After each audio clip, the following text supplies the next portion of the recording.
बिस्मिल्लाहिर्रहमानिर्रहीम। आज ये वीडियो बनाने का मकसद था, मैं एक दो बातें जो हैं वो आप लोगों से करना चाह रहा था। एक तो आपको पता है जिस वक्त हमने बल्दिया का चार्ज लिया तो इस चार्ज में जो हुकूमत वक्त थी उनका बिल्कुल भी दिल नहीं था कि किसी तरीके से हम अपनी सीटों पर वापस आएँ। सुप्रीम कोर्ट ने मेहरबानी की, हम अपनी सीट पर वापस आए। जिस हालात में शहर हमें मिला वो भी आपके सामने था और जिस तरह मेहनत कर रहे हैं वो भी आप देख रहे हैं। बिला तफरीक किसी ऐसे इलाके में जहां से हमें वोट नहीं भी मिलता वहां पहले सफाई करवाई गई है और किसी जगह से अमला नहीं निकाला गया। लोगों के दरवाजों पे हाजिरियां खत्म करवा दी। वो मुलाजिम जो लोगों के पास काम करते थे या किसी सरकारी मुलाजिम के पास थे उनको वापस बुलाया गया। अब ये सारा करने का मकसद कोई लोगों को कोई ड्रामा दिखाना नहीं था। मकसद सिर्फ ये था कि आपको ये साबित करना कि इन्हीं गाड़ियों के साथ, इसी अमले के साथ अगर आप में विल हो आप काम ले सकते हैं। अब जो मसला हमें आ रहा है, सफाई तो मैंने शुरू करवा दी क्योंकि सफाई पे मैं खुद निकल पड़ा। सफाई का अमला डायरेक्ट मेरे नीचे था। अब किया क्या जा रहा है हमें फेल करने के लिए, जिसकी वजह से बहुत सारे जो चेयरमैन हैं वो अपने दफ्तरों में बैठे हैं, वो जाते ही नहीं, निकलते ही नहीं फील्ड में कि वो क्या करें। अब प्रॉब्लम क्या है, एक सबसे बड़ा प्रॉब्लम हमें आ रहा है नक्शा ब्रांच के अंदर। अब जब नक्शा ब्रांच के अंदर कोई तो किसी एमएनए का बंदा लगवाया हुआ है, कोई किसी और ब्रांच के अंदर किसी एमपी का बंदा लगवाया हुआ है। अब क्योंकि इस वक्त हमारे पास ये इख्तियार नहीं है कि हम इनको तब्दील करवा सकें। अब हुआ क्या है कि नक्शा ब्रांच के अंदर जिस आदमी को लगाया है उसकी को 14 जगह के ऊपर उसको जो है चार्जेस दिए हुए हैं, एडिशनल चार्ज झांग भी है। अब हम पूछें वो क्यों नहीं आ रहा, पता लगता है जी वो अहमदपुर सियाल है। अहमदपुर सियाल से पता करो, पता लगता है डिस्ट्रिक्ट काउंसिल है। और जब पता करो छुट्टी किसने दी तो पता लगता है उसने 7वें स्टेशन से छुट्टी ले ली। जब उस स्टेशन की छुट्टी खत्म होती है तो किसी और स्टेशन से छुट्टी ले लेता है और जब वो खत्म होती है तो डायरेक्ट सेक्रेटरी से छुट्टी ले लेता है। अब इसमें नुकसान किसका हो रहा है? आप नक्शा ब्रांच को, जो एमएनए एमपी यहाँ के हैं वो सुन रहे होंगे कि आप नक्शा ब्रांच को जब काम नहीं करने देंगे तो एक मेरी बात ज़हन में रखें कि लोग फीस लेके हमारे पीछे हैं और हमारा जो दफ्तर है वो फीस लेने से इनकारी है। जी फलाना आदमी नहीं है उसके साइन होने हैं, वो आदमी नहीं है उसके साइन होने हैं, वो छुट्टी पे है, वो कोर्स पे चला गया है। अब एक सोचने की बात है कि जैसे ही हम लोग आए हैं ये इतने एक जो ट्रेंड आदमी हैं जिन्होंने जाके को कश्मीर आजाद कराना, इनकी ट्रेनिंग शुरू हो गई है।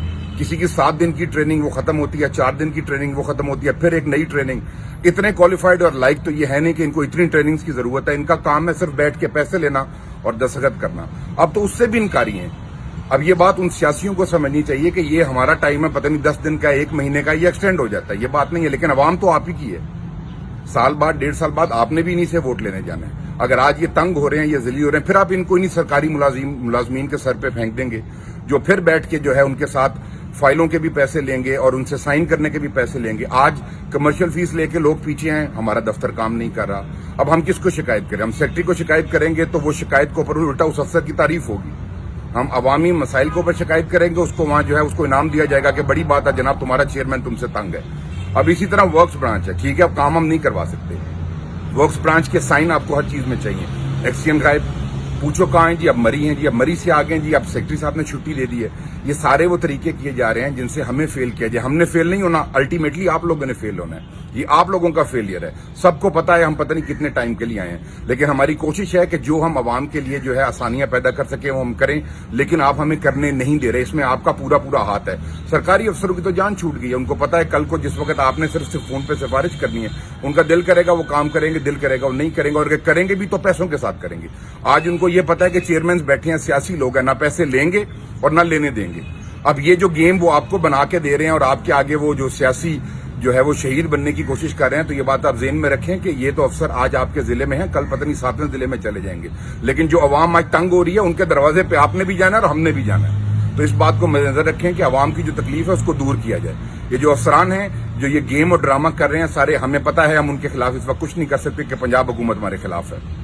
लेकिन इसी वजह से अगर आज म्यूनिसिपल कमेटी जंग तंग है, जिला काउंसिल जंग तंग है, कोई और बंदा तंग होगा और म्यूनिसिपल कमेटी तंग होगी, तो अल्टीमेटली ये पूरा पंजाब और उसके बाद पूरा पाकिस्तान बनेगा। तो ये बात ज़हन में रखें कि इसका जवाब आपको भी देना पड़ेगा, प्राइम मिनिस्टर को भी देना पड़ेगा और चीफ मिनिस्टर को भी देना पड़ेगा। ये नलायकों वाली जो पॉलिसी है इसको खत्म किया जाए। हमसे मुखालफत करनी है तो इलेक्शन में कर लेना। अभी आप अगर इलेक्शन अनाउंस कर रहे हैं, इलेक्शन होता है तो हम में से जो लड़ेंगे उनके साथ लड़ लेना, लेकिन अवाम को जो है वो सूली पर मत लटकाएं। अवाम के लिए आसानियां पैदा करें, इसमें आपका भी फायदा है और हमारा भी फायदा है। हम तो जो है इल्तिजा करते करते चले जाएंगे और क्या पता सुप्रीम कोर्ट हमारा टाइम बढ़ा दे, फिर आप क्या करेंगे? अब एक केस हमारा हाईकोर्ट के अंदर लगा है, अगर उसके अंदर कोई फैसला हो जाए तो आप फिर क्या करेंगे? फिर तो आपको हमें 7-8 महीने 22 महीने बर्दाश्त करना पड़ेगा। और फिर अगर हम आएंगे भी पावर्स के साथ। تو یہ آج کی جو ویڈیو تھی اس کا مقصد تھا کہ جن برانچز کے اندر آپ نے اپنے نالائق نمائندے خود جن کو جا کے سی ایم سیکریٹریٹ سے آپ نے ٹرانسفر کروا کے لگایا ہوا ہے ان کو یہ سمجھائیں کہ اگر یہ عوام راضی ہوگی تو اگلی دفعہ آپ لوگ پارلیمنٹس میں جائیں گے. یہ جو گاڑیوں پہ اسلام آباد اور لاہور بھاگتے ہو نا یہ پھر یہیں جھنگ کے ہو کے رہ جاؤ گے. اگر عوام کو راضی کرو گے تو آپ کا اگلا الیکشن بنے گا. چھوڑو ہمیں, ہماری مخالفت کے اندر جو مرضی کرنا کر لو, عوام کے لیے آسانیاں پیدا کرو. میں اینڈ کے اوپر پھر یہ کہوں گا حکومت پنجاب سے کہ جو یہ چھٹیاں اور یہ ایک نئی سیاست آپ نے شروع کی ہے اس کو ختم کیا جائے. اس سے جنگ کی عوام, پنجاب کی عوام جو ہے وہ مصیبت میں ہے, ان کو نکالیں. آج یہ سرکاری ملازم جب اپنی برانچوں میں نہیں بیٹھیں گے, چھٹیوں پہ جائیں گے, کل کو جب ہم چلے جائیں گے تو پھر یہ فرعون بن کے اپنی سیٹوں پہ آگے بیٹھ جائیں گے. پھر یہ آپ کو ڈیلی سیٹوں پہ نظر آئیں گے. پھر کسی کا بھی کام جو ہے وہ بغیر پیسوں کا نہیں ہوگا. تو اس میں جو ہے الٹیمیٹلی نقصان وہ حکومت وقت کا ہی ہوتا ہے. اپوزیشن ہمیشہ فائدے میں رہ جاتی ہے. آپ سب دوستوں کا, بھائیوں کا بہت شکریہ, بہت مہربانی. اللہ تعالیٰ ہم سب کا حامی و ناصر ہو.